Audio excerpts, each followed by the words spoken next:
Hello நண்பாஸ் and நண்பீஸ். So நான் வந்து CA foundation, CA intermediate, CA final, ACC எக்ஸாம்ஸ்லாம் எழுதும்போது, ஒரு சர்டைன் செட் ஆஃப் திங்ஸ் வந்து ஃபாலோ பண்ணேன். ஓகேவா? ஸோ அது வந்து எனக்கு எக்ஸாமினேஷனுக்கு ரொம்ப ஹெல்ப் ஆச்சு. நான் நல்லபடியா எக்ஸாம் கம்ப்ளீட் பண்ணேன். நல்லபடியா பாஸ் பண்ணேன். நல்ல மார்க்கோட பாஸ் பண்ணேன். ஸோ நான் என்ன பண்ணேன்னா, நான் சர்டைன் திங்ஸ் வந்து ஃபாலோ பண்ணுவேன்னு சொன்னேன்ல, அதெல்லாம் ரீகலெக்ட் பண்ணிட்டு, அது ஒரு 10 டிப்ஸா வந்து உங்களுக்கு நான் லிஸ்ட் டவுன் பண்ணி வச்சிருக்கேன். ஸோ எனக்கு எப்படி ஹெல்ப் ஆச்சோ, அது உங்களுக்கும் ஹெல்ப் ஆகும்னு நெனைக்கிறேன். ஸோ அதான் இந்த வீடியோல பார்க்க போறோம்.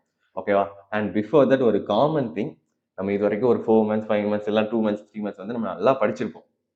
பட் ஸ்டில் உங்களுக்கு இப்ப என்ன தோணும்னா, இல்ல நம்ம இன்னும் படிக்க வேண்டியது எக்கச்சக்கமா இருக்கு. நம்ம இன்னும் நல்லா படிக்கலையோ! நம்ம டைம தப்பா யுட்டிலைஸ் பண்ணிட்டோமோ! அப்டின்ட்டு தோணும். இது வந்து காமன். எல்லாருக்கும் இது தோணும். ஸோ அதனால நீங்க அந்த கில்ட்டி ஃபீலிங்ல இருக்காதீங்க. இது வந்து வெரி, வெரி நார்மல். எனக்கு தோணுச்சு. இன்னொரு ஆல் இண்டியா ரேங்கருக்கு தோணும். ஒரு நார்மல் ஸ்டூடண்ட்க்கு தோணும். அதெல்லாம் அதெல்லாம் மேட்டர் கிடையாது. இப்போ நம்ம இதுவரைக்கும் படிச்சத எக்ஸாம்ல எப்படி ரீகலெக்ட் பண்ணிட்டு, அந்த வித்தின் கிவன் டைம் ஃப்ரேம்ல நம்ம எக்ஸாம்ல எழுத போறது தான். இதுதான் வந்து நம்மளுக்கு பாஸ் பண்ண போகுது. ஸோ இனிமேல் ஃபோக்கஸ்டா இருப்போம். Okay. So the first tip என்னன்னா, நம்மளுக்கு இனிமேல் இருக்கிறது very, very, very limited time. So ஒரு எக்ஸாம் முன்னாடி ஒரு 1 1/2 ஹார்ஸ் தான் இருக்கும். லைக் 1 1/2 டேஸ் தான் இருக்கும். கரெக்ட்டா? அந்த 1 1/2 டேஸ்ல நம்ம வந்து we are gonna follow risk weighted approach. So for example, இப்போ வந்து உங்களுக்கு வந்து ஒரு அக்கவுண்ட்ஸ்க்கு முன்னாடி ஒரு 11 ஹார்ஸ் குடுக்குறாங்கன்னு வச்சுக்கோங்களேன். 11 ஹார்ஸ் தான் இருக்கு பிரிப்பேர் பண்றதுக்கு. அப்படின்னா, இந்த 11 ஹார்ஸ் 11 சாப்டர் ஒரு சாப்டருக்கு வந்து ஒரு 1 ஹார் அப்படின்ட்டு படிக்கிறது வந்து கரெக்ட்டான அப்ரோச் கிடையாது. ஸோ அந்த டைம்ல தான் ஓகே நீங்க ஒவ்வொரு சாப்டர்லயும் எத்தன யூனிட்ஸ் இருக்குன்னு பார்க்கணும். அந்த ஒவ்வொரு சாப்டர்லயும் எத்தன மார்க்ஸ் கேட்பாங்கன்னு பார்க்கணும். ஸோ ஃபார் எக்ஸாம்பிள் எனக்கு வந்து 11 ஹார்ஸ் இருக்கு. ஐல் ஸ்பெண்ட் ஒரு 5லருந்து 6 ஹார்ஸ் வந்து நான் இதுக்கு மட்டுமே ஸ்பெண்ட் பண்ணுவேன். இந்த 7, 8 அதுக்கடுத்து 10 chapter number 10, 11 partnership, company accounts, இந்த சோல் ப்ரொப்ரைட்டர், என்பிஓக்கு மட்டுமே ஐல் ஸ்பெண்ட் 5 டூ 6 ஹார்ஸ். அதே மாரி இந்த தியராட்டிக்கல் ஃப்ரேம் ஒர்க்லாம் இருக்குல்ல, அது ஒரு சாப்டர் தான். பட் அதுக்குள்ள 7 யூனிட்ஸ் இருக்கு. பட் அதுல எக்ஸாம்ல கேட்கப்படுறது வெறும் 7.5 டைம்ஸ். 7 மார்க்ஸ் தான் கரெக்ட்டா. ஸோ இதுக்கு வந்து I not spend too much time. Probably Jal spend 30 minutes. உடனே எனக்கு ஒவ்வொரு சாப்டர்லயும் உள்ள இம்பார்ட்டன்ட் தியரி பாயிண்ட்ஸ் மட்டும் டப்பு டப்புன்னு ரிவைஸ் பண்ணி போயிட்டே இருக்கும். ஓகேவா? ஸோ அந்த மாரி ரிஸ்க் வெய்ட்டட் அப்ரோச்சா பார்க்கணும். ஸோ இந்த டாக்குமெண்ட் வந்து நான் என்னுடைய வெப்சைட்லயே இருக்கு. சிஏ கிருபாகரன் லோகநாதன் ரிட்டர்ன் எல்லாம் லிங்க் வந்து நான் கீழ டிஸ்கிரிப்ஷன்ல குடுக்குறேன். செக் பண்ணி பாருங்க. ஓகே. ஸோ ஃபர்ஸ்ட் திங் இதான் எல்லா சப்ஜெக்ட்டுக்கும் குடுத்துருக்கேன். ஸோ இத பேஸ் பண்ணி உங்களுடைய அந்த 1.5 டேஸ வந்து நீங்க பிரிப்பேர் ஸோ நம்ம கிட்ட இருக்க போது லிமிட்டட் டைம். அத வந்து நம்ம எஃபெக்டிவா யூஸ் பண்ணணும். சும்மா ரேண்டமா ஒவ்வொரு சாப்டருக்கு ஒரு a equal amount of time வந்து நம்ம ஸ்பெண்ட் பண்ணணும்னு அவசியம் இல்ல. நம்ம மார்க்குக்கு ஏத்த மாரி அ டைம வந்து பிரிச்சுட்டு படிக்கணும். ஓகே. ஸோ அதான் ரிஸ்க் வெய்ட்டட் அப்ரோச். அதுக்கப்புறம் இதுக்கப்புறம் எந்த புது சாப்டர், புது கான்செப்ட்டையும் படிக்காதீங்க. ஆல்ரெடி நீங்க ஒரு சாப்டர் ஸ்கிப் பண்ணிட்டீங்கன்னா fine. That's fine. Okay. So அந்த சாப்டர்லருந்து கொஸ்டின் வந்தாலும் அந்த 4 மார்க்ஸ், 5 மார்க்ஸ் நம்மளுக்கு தேவையில்ல. இதுக்கு மேல எந்த கான்செப்டும் புதுசா படிக்காதீங்க. பிகாஸ் இனிமேல் புதுசா கான்செப்ட் படிக்கும்போது நம்மளுக்கு புரியறதுக்கு லேட் ஆகும். ஸோ ஃபர்ஸ்ட்டு டைம் நெறைய ஸ்பெண்ட் ஆகும். புதுசா கான்செப்ட் படிக்கிறனால. செகண்ட் அது தேவையில்லாம உங்களுக்கு ஒரு ஸ்ட்ரெஸ் கிரியேட் பண்ணும். ஆல்ரெடி நீங்க நல்லா படிச்சிருப்பீங்கள்ல. ஸோ அந்த ஸ்ட்ரெஸ் கிரியேட் ஆகுறனால, அந்த நல்லா படிச்சிருக்க கான்செப்ட்ட உங்களுக்கு மறக்க ஆரம்பிச்சுரும். ஸோ அதனால புது கான்செப்ட்ட படிக்கவே படிக்காதீங்க இனிமேல. ஸோ இது அந்த புது கான்செப்ட்லேருந்து சம் கேட்டாலும் அந்த 4 மார்க்கோ, 5 மார்க்கோ, 10 மார்க்கோ நம்மளுக்கு தேவையே இல்ல. நம்ம ஆல்ரெடி படிச்சிருக்கோம்ல, அதுலேருந்து நம்ம நல்ல மார்க் எடுத்தாலே நம்ம பாஸ் பண்ணிடலாம். ஓகே. அதுக்கப்புறம் 3 வந்து ஆன்சர் ஷீட் செக் பண்ணுங்க. ஆன்சர் ஷீட் என்னன்னா, இதுக்கு முன்னாடி இப்போ செப்டம்பர் அட்டெம்ப்ட்ல நீங்க எழுத போறீங்க. இதுக்கு முன்னாடி என்ன? மே அட்டெம்ப்ட் எழுதியிருப்பாங்க. மே 25, ஜான் 20 அவங்க எழுதியிருப்பாங்கல்ல. அதுல ஸ்பெசிஃபிக்கலி இந்த அக்கவுண்ட்ஸ்லாம் ஏன்னா மத்த குவான்டிடேட்டிவ் ஆப்டிட்யூடும், எக்கனாமிக்ஸும் எம்சிக்யூ பேஸ்ட் தான். So that's fine. அக்கவுண்ட்ஸ் எல்லாவும் டெஸ்கிரிப்டிவ் எழுதியிருப்பாங்க. கரெக்ட்டா? இதுவரைக்கும் நீங்க எந்த மென்டாலிட்டில இருப்பீங்கன்னா, ஒரு ஸ்கூல்ல எப்படி வந்து நம்ம ஸ்கூல்ல படிச்சுட்டுப்போம். ஸோ ஸ்கூல்ல வந்து மார்க்ஸ் எப்படி போடுவாங்கன்னா, புக்ல இருக்கிறத அப்படியே காப்பி பேஸ்ட் பண்ணா தான், நாளைக்கு எழுதுனா தான் நமக்கு மார்க் போடுவாங்க. பட் சிஏல அப்படி கிடையாது. நெறைய கீவேர்ட்ஸ் யூஸ் பண்ற மாரி இருக்கும். அத வந்து புல்லட் பாயிண்ட்ஸ்ல எழுதுவாங்க ஒவ்வொரு பாயிண்ட்டையும். ஸோ அந்த மாரி உங்களுக்கு ஓரளவுக்கு ஐடியா கிடைக்கும். ஸோ ஒரு அ மே 2025லயோ இல்ல ஜான் 2025லயோ ஒரு டாப் மார்க் எடுத்திருப்பாங்கல்ல, அவங்களுடைய ஆன்சர் ஷீட் செக் பண்ணுங்க. ஸோ உங்களுக்கு நெறைய ரெஃபரன்ஸ் கிடைக்கும். ஓகே. நீங்க ஒரு மாரி நெனச்சிருப்பீங்க ஆன்சர் எழுதுறதுக்கு. பட் அவங்க ஒரு மாரி எழுதியிருப்பாங்க. ஸோ அது கொஞ்சம் ஃபார் எக்ஸாம்பிள் நீங்க எழுதுற மாரி எழுதுனா ஒரு 10 மினிட்ஸ் ஆகும்னு வச்சுக்கோங்களேன். இப்போ அவங்க வந்து ஒரு டிஃபரெண்ட் ஃபார்மேட்ல எழுதியிருப்பாங்க. டெம்ப்ளேட்ல எழுதியிருப்பாங்க. அதுபடி பார்த்தா 5 மினிட்ஸ்லயே முடிச்சிடலாங்க ஆன்ஸர. ஸோ அந்த மாரி உங்களுக்கு நெறைய ஹெல்ப் ஆகும். சப்போஸ் உங்களுக்கு எதுவுமே கிடைக்கலன்னா, நான் வந்து கீழ லிங்க்ல வந்து என்னுடைய சிஏ ஃபவுண்டேஷன் டிஸ்கஷன் குரூப் ஒண்ணு குடுத்துருக்கேன். WhatsApp channel. Ah WhatsApp group okay. So அதுல வந்து ஜாயின் பண்ணுங்க. I will try finding out for you and அதுல வந்து நான் போஸ்ட் பண்றேன். ஓகே. ஸோ இது வந்து ரெஃபரன்ஸ்க்காக யூஸ் பண்ணுங்க. இது மாரியும் கிடைக்கலன்னா, அதை CA Kribakaran Loganathan.in வெப்சைட்ல என்னுடைய CA final and CA intermediate உடைய பேப்பர் குடுத்துருக்கேன். அத ரெஃபரன்ஸ்க்கு யூஸ் பண்ணுங்க. அத அப்படியே ஃபாலோ பண்ணணும்னு அவசியம் இல்ல. சும்மா ஒரு ரெஃபரன்ஸ்க்காக யூஸ் பண்ணுங்க. பிகாஸ் நீங்க 12ல இதுவரைக்கும் எழுதினது வேற. இதுக்கப்புறம் நீங்க எழுத போறது வந்து கொஞ்சம் ப்ரொஃபஷனல் எக்ஸாம்ஸ் கொஞ்சம் டிஃபரெண்ட்டா இருக்கும். ஸோ அதுக்கேத்த மாரி படிக்கணும். அதுக்கப்புறம் ஃபர்ஸ்ட் எடுத்தோனே இந்த கம்பல்சரி கொஸ்டின் இருக்கும். அத வந்து ஃபர்ஸ்ட் எடுத்தோனே படிச்சுட்டு உங்க மைண்ட குழம்பிக்காதீங்க. அக்கவுண்ட்ஸ்ல பார்த்தா மறுபடியும் ட்ரூ ஆர் ஃபால்ஸ் கொஸ்டின் தான் இருக்கும். ஏன் இத சொல்றேன்னா, கம்பல்சரி கொஸ்டின் வந்து அது கஷ்டமா இருக்கோ, ஈஸியா இருக்கோ நம்ம எழுதி தான் ஆகணும். கரெக்ட்டா? அதான் அது பேர் கம்பல்சரி. இதே மத்த கொஸ்டின்ஸ் இருக்குன்னா, ஃபார் எக்ஸாம்பிள் மொத்தம் 6 கொஸ்டின் கேட்பாங்க அக்கவுண்ட்ஸ்ல. மீதி இருக்க 5 கொஸ்டின்ல ஃபர்ஸ்ட் கொஸ்டின் கம்பல்சரி. மீதி இருக்க 5 கொஸ்டின்ல நம்ம 4 கொஸ்டின் எழுதுனா போதும். ஸோ அப்போ வந்து நம்மளுக்கு சாய்ஸ் இருக்கு. ஸோ அப்போ வந்து நம்ம அந்த குடுத்திருக்க அந்த 15 மினிட்ஸ்ல டப்புன்னு நம்ம பின்னாடிலருந்து எப்பவுமே நான் என்ன பண்ணுவேன்னா, லாஸ்ட் பேப்பர்ல இருந்தா கொஸ்டின் பேப்பர் ரீட் பண்ணலாம். ஸோ அப்படி பார்க்கும்போது, அதுல உங்களுக்கு என்ன கஷ்டமா இருக்கோ, அப்போ வந்து you will have the choice to leave it. Once ஒரு கொஸ்டின் வந்து லீவ் பண்ண முடியும். கம்பல்சரி கொஸ்டின் நீங்க படிச்சாலும் லைக் கஷ்டமா இருந்தாலும், ஈஸியா இருந்தாலும் நீங்க எழுதி தான் ஆகணும். ஸோ அதனால அத பத்தி நம்ம க க லா லேட்டரா கஷ்டப்படலாம். அத பத்தி வொரி பண்றது வந்து லேட்டரா பண்ணலாம். எதுக்காக முன்னாடி வொரி பண்ணணும்? பிகாஸ் மீதி இருக்க 5 சம்ல தான் நம்மளுக்கு சாய்ஸ் இருக்கு. கரெக்ட்டா? கம்பல்சரில சாய்ஸ் இல்ல. ஸோ அதனால ஃபர்ஸ்ட் எடுத்தோனே கம்பல்சரி ரீட் பண்றீங்க. மத்த கொஸ்டின் பார்த்துட்டு ஓரளவுக்கு செட் பண்ணிக்கோங்க. ஓகே நம்ம இந்த 4 கொஸ்டின் எழுதப் போறோம். இதுக்கு மேபி ஒரு 15 மினிட்ஸ், 20 மினிட்ஸ் ஒரு கொஸ்டினுக்கு 20 மினிட்ஸ் ஆகும். இதுக்கு வந்து ஒரு 25 மினிட்ஸ் இருக்கும். அந்த மாரி பிளான் பண்ணிக்கோங்க. ஸோ அதுக்கு மீறி போகாதீங்க. ஓகே? அதுக்கு அடுத்தது question number is very, very must. Very, very must. So, இதுக்காக அட்லீஸ்ட் ஒரு உங்களுக்கு 3 ஹார்ஸ் எக்ஸாம்னா, லாஸ்ட் 2 ஹார்ஸ் 55 மினிட்ஸ் நீங்க என்னதான் எழுதிட்டு இருந்தீங்களோ, எவ்வளோ இம்பார்ட்டன்ட்டா இருந்தாலும் ஸ்டாப் பண்ணிடுங்க. ஸ்டாப் பண்ணிட்டு அந்த 5 நிமிஷம் நீங்க என்ன பண்ண போறீங்கன்னா, இதுவரைக்கும் நம்ம எழுதுனதுல உசுர குடுத்து எழுதியிருப்போம் கரெக்ட்டா? நம்ம கொஸ்டின் நம்பர் கரெக்ட்டா போட்டிருக்கோமா? கொஸ்டின் நம்பர்னா நாட் ஒன்லி கொஸ்டின் நம்பர். அதோட சப்செக்ஷனும் கரெக்ட்டா எழுதியிருக்கீங்களா? அப்படின்னு எழுதணும். ஒவ்வொரு சப்செக்ஷன் எழுதுறதுக்கு முன்னாடி அந்த கொஸ்டின் நம்பர் எழுதுங்க. பிகாஸ் என்னுடைய ஃப்ரெண்ட் வெரி க்ளோஸ் ஃப்ரெண்ட். ரொம்ப நல்லா படிப்பான். ரொம்ப ஸ்மார்ட். அவன் வந்து சிஏ இதுவரைக்கும் எக்ஸாம்ல ஃபெயிலே ஆனதில்ல. ஃபர்ஸ்ட் டைம் ஒரு எக்ஸாம்ல ஃபெயில் ஆகுறான். பிகாஸ் அவன் படிக்கலன்னு அவசியம் இல்ல. நல்லா படிச்சிருந்தான். வேற லெவல் ப்ரிப்பேர் பண்ணியிருந்தான். பட் ஒரு அவன் வந்து இந்த மாரி கொஸ்டின் போடல. கொஸ்டின் நம்பர் போடல. அதனால தேவையில்லாம ஒரு 20 மார்க்ஸ் வந்து அவனுக்கு போச்சு. அதனால அவன் ஃபெயில் ஆயிட்டான். ஸோ என்ன பண்றீங்க? லாஸ்ட் 5 மினிட்ஸ் என்னதான் பண்ணிட்டு இருக்கீங்களோ, அப்படியே ஸ்டாப் பண்ணிட்டு ஒவ்வொரு கொஸ்டின் பேப்பர பார்த்துட்டு, ஓகே கொஸ்டின் நம்பர் 1 எழுதியிருக்கேன். இங்க ஆன்சர்ல எழுதியிருப்பீங்க கரெக்ட்டா? ஸோ இங்க வந்து கொஸ்டின் நம்பர் 1 நான் எழுதியிருக்கேன்னா, சப்செக்ஷன் போட்டிருக்கேனான்னு பாருங்க. இப்போ வந்து கொஸ்டின் 2 பி எழுதியிருக்கேன்னா, கொஸ்டின் 2 பி எழுதியிருக்கேனான்னு பார்த்துட்டு, ஒரு குயிக்கா டேலி இது இது பார்க்குறது உங்களுக்கு மேக்ஸிமம் 2 நிமிஷம் தான் ஆகும். ஸோ ஓகே அந்த 5 மினிட்ஸ்ல 2 மினிட்ஸ் வந்து நீங்க டப்புன்னு செக் பண்ணிட்டா, திருப்பி 3 மினிட்ஸ் போயிட்டு நீங்க என்ன எழுதிட்டு இருந்தீங்களோ எழுதிட்டு இருக்கலாம். ஓகேவா? பட் இத கம்பல்சரி ஃபாலோ பண்ணுங்க.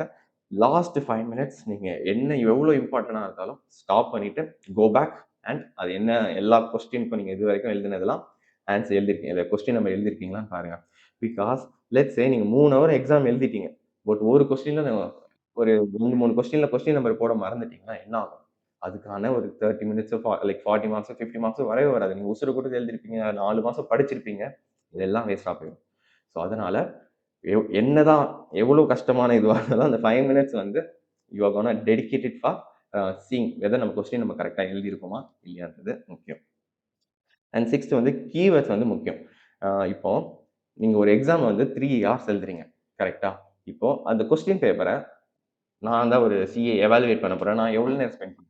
நான் உட்காந்து பையன் கஷ்டப்பட்டு 3 ஹவர் எழுதியிருக்கான். நானும் வந்து 3 ஹார்ஸ் லைன் பை லைன் ஒண்ணு ஒண்ணா பார்க்குறேன். ஜெனரலா சொல்றேன். ஏன்னா அவங்களுக்கு டைம் இருக்காது. அவங்களுக்கு குடுக்குறதே ஒரு 15 மினிட்ஸ், 20 மினிட்ஸ், 30 மினிட்ஸ் தான் இருக்கும். அந்த 30 மினிட்ஸ்ல நீங்க கன்வே பண்ணணும். நான் வந்து படிச்சு தான் எழுதியிருக்கேன். நான் வந்து ஒரு 4 மாசம் படிச்சு ஒரு 2, 3 மாக் டெஸ்ட் எழுதி பிரிப்பேர் பண்ணி எழுதியிருக்கேன் அப்படின்னு எப்படி நீங்க ப்ரூவ் பண்ணுவீங்கன்னா, இந்த மாரி கீவேர்ட் போட்டு. இப்போ ஃபார் எக்ஸாம்பிள் நீங்க மைனர் பத்தி எழுதினீங்கன்னா, கான்ட்ராக்ட் வித் மைனர் வந்து வாய்ட், ஆப் இனிஷியோன்ட்டு இது வந்து ஒன் ஆஃப் த லைனா இருந்துச்சுன்னா, உங்களுக்கு வந்து படிக்கும்போது தெரியாது. இப்படி எழுதிட்டு நான் என்ன பண்ணுவேன்னா, ஒரு பென்சில் வச்சுட்டு இப்படி ரவுண்ட் பண்ணுவேன்.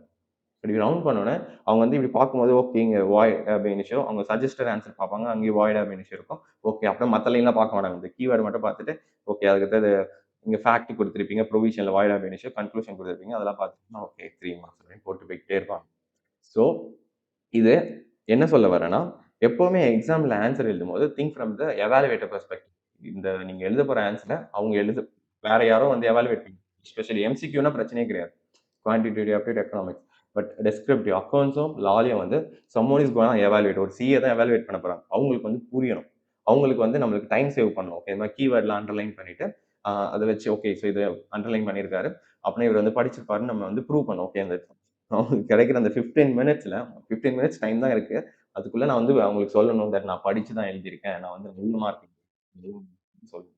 அது இந்த மாரி பண்ணி தான் வந்து காட்ட முடியும். ஃபார் எக்ஸாம்பிள் நீங்க டைம் கிடைச்சா mister like CA Kirubakaran Loganathan அந்த வெப்சைட்ல போயிட்டு என்னுடைய சிஏ ஆடிட் பேப்பரோ இல்லன்னா லா பேப்பரும் வந்து பாருங்க, நான் வந்து ஃபுல்லா அண்டர்லைன் பண்ணி வச்சிருப்பேன். லாஸ்ட்ல லைக் இந்த பென்சில்ல வந்து ரவுண்ட் பண்ணி வச்சிருப்பேன். அதனால எனக்கு probably that could be also one of the reason எனக்கு நல்ல மார்க்கே போட்டிருப்பாங்க சைன்.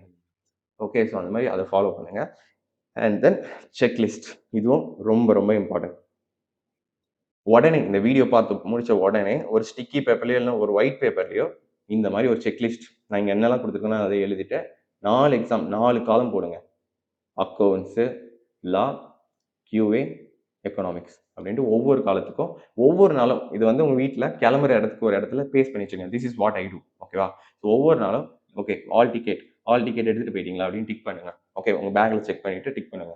அடுத்து கால்குலேட்டர் இருக்கா? பால் பாயிண்ட் பென் இருக்கா? அடுத்தது இப்போ டிராவல் பஸ் பாஸ் வச்சிருந்தீங்கன்னா பஸ் பாஸ் இல்லைன்னா டிக்கெட் வாங்குறதுக்கு காசு அந்த மாதிரி இதுக்கு அதுக்கு எமர்ஜென்சி காசு ஒரு 100 100, 500 இந்த மாதிரி இதுக்கான ஒவ்வொரு நாளும் செக் பண்ணும்.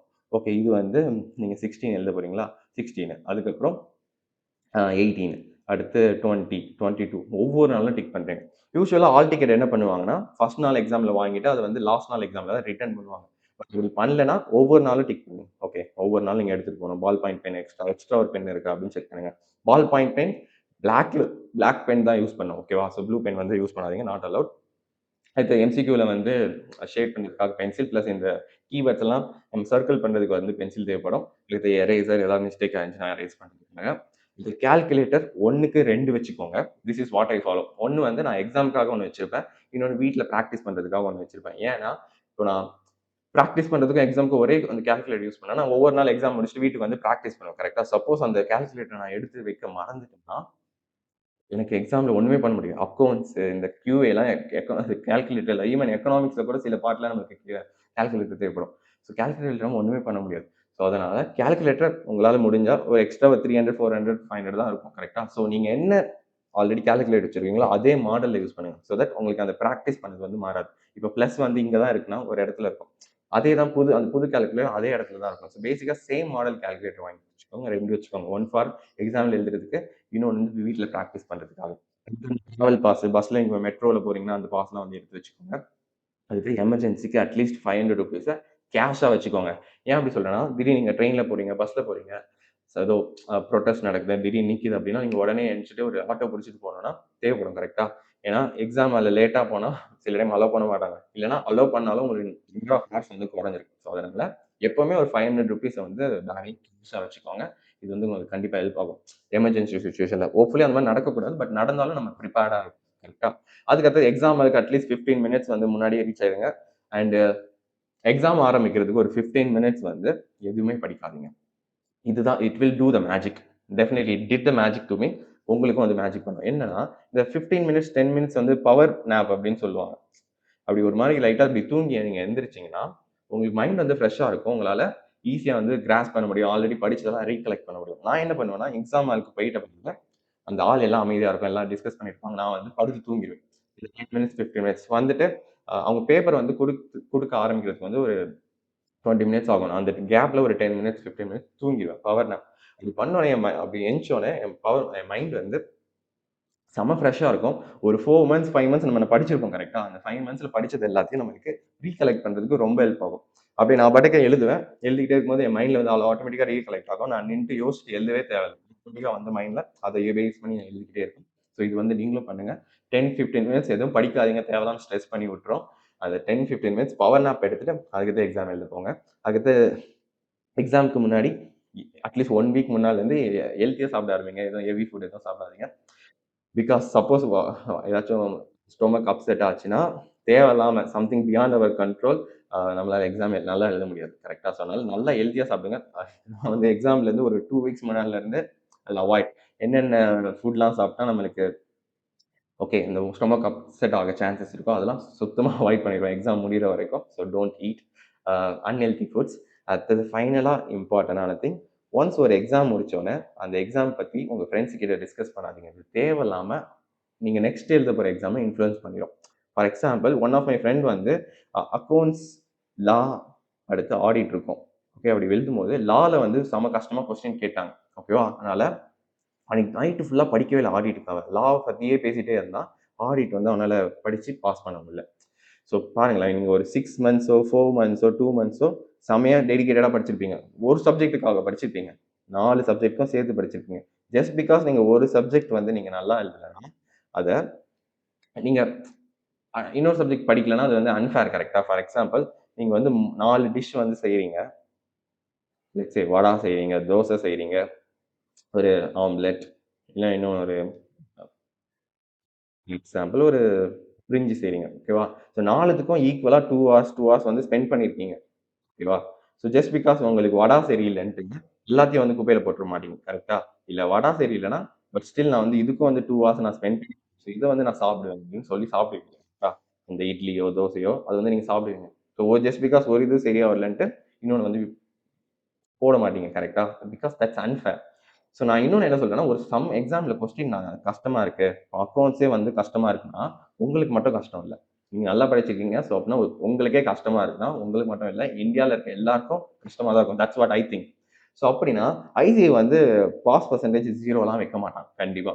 ஓகேவா? ஸோ மினிமம் ஒரு 15லேருந்து 25% குள்ள ஒரு பாஸ் பெர்சன்டேஜ் வச்சிருப்பான். ஸோ கஷ்டமா இருந்துச்சுனாலும் ஐசிஐ என்ன பண்ணுவான்னா, கிரேஸ் மார்க் கொடுத்து பாஸ் பண்ணுவான். ஸோ அந்த மாரி தருணத்துல நீங்க என்ன பண்ணணும்? கொஸ்டின் கஷ்டமா இருக்கோ, ஈஸியா இருக்கோ 95 90 டூ 90% 90 டூ 95% பேப்பர ஃபில் பண்ணணும். சும்மா ரேண்டமா கதை எழுதக்கூடாது. நீங்க படிச்சத வச்சு ஃபில் பண்ணணும். அப்படிங்கும்போது கிரேஸ் மார்க் போடுறதுக்கு உங்களுக்கு சான்சஸ் வரும். ஸோ நீங்க அந்த கஷ்டமா இருக்கு அப்படின்ட்டு அந்த வந்து டிஸ்கஸ் பண்ணிட்டு தேவையில்லாம லா பேப்பர்ல மார்க் கம்மியாகும். ஸோ சப்போஸ் நீங்க டிஸ்கஸ் பண்ண லா நல்லா எழுதிட்டு அது நல்லபடியா பாஸ் பண்ணிட்டீங்கன்னு வச்சுக்கோங்களேன். அக்கவுண்ட்ஸ் கிரேஸ் மார்க் போட்டு அவனே எப்படினாலும் பாஸ் பண்ண வச்சுருவான். ஸோ எப்படினாலும் win win situation. So end of the day நான் என்ன சொல்ல வரேன்னா, ஒவ்வொரு எக்ஸாம் முடிச்சோனே அத பத்தி டிஸ்கஸ் பண்ணாதீங்க. நெக்ஸ்ட் எக்ஸாம்க்கு போய் படிக்க வைங்க. ஒரு எக்ஸாம் உடைய ரிசல்ட் ஒரு எக்ஸாம் கஷ்டமா இருந்துச்சுன்னா, அத வந்து நெக்ஸ்ட் எக்ஸாம் உடைய பிரிப்பரேஷன இன்ஃப்ளூயன்ஸ் பண்ணக்கூடாது. ஓகே, எல்லாமே இண்டிவிஜுவல். எல்லாத்துக்கும் ஈக்குவலா நீங்க படிச்சிருக்கீங்க. அக்கவுண்ட்ஸ்க்கு, லாக்கு, எக்கனாமிக்ஸ்க்கு எல்லாத்துக்கும் நீங்க ஈக்குவலா இந்த 4 மந்த்ஸ் நல்லா உசுர குடுத்து படிச்சிருக்கீங்க. ஜஸ்ட் பிகாஸ் நான் அக்கவுண்ட்ஸ் தெரியாதுல்லன்ட்டு நான் வந்து லா, எக்கனாமிக்ஸ், குவான்டிடேட்டிவ் படிக்க மாட்டேன்னு இருக்கக்கூடாது. ஒரு எக்ஸாம் படிக்கலாம் அது வந்து அ எனக்கு ஐசிஐ வந்து கிரேஸ் மார்க் குடுப்பான். ஓகேவா? ஸோ அதனால I will go and study the next subject அந்த மாரி மூவ் ஆன் பண்ணுங்க. ஓகே. ஸோ ஃபைனலா கண்டிப்பா இதுவரைக்கும் நீங்க நல்லா ஹார்ட் அண்ட் சோல் குடுத்து படிச்சிருப்பீங்க. அதுக்கான ரிசல்ட் வந்து கண்டிப்பா நல்லபடியா கிடைக்கும். So hard work gonna pay off. So எந்த கவலையும் இல்லாம எக்ஸாம் எழுதுங்க. You are gonna definitely pass the exam. நானும் உங்களுக்காக ப்ரே பண்றேன். So once again all the very best. Do your exam well. எப்படி எக்ஸாம் கொஸ்டின் வந்தாலும் பார்த்துக்கலாம். ஓகேவா? ஸோ அந்த மைண்ட் செட்ல போங்க. நீங்க படிச்சதுல இருந்தா எக்ஸாம் கொஸ்டின் பேப்பர்லாம் வரப்போகுது. So you are gonna pass the exam. You are gonna rock the exam. Okay? All the best.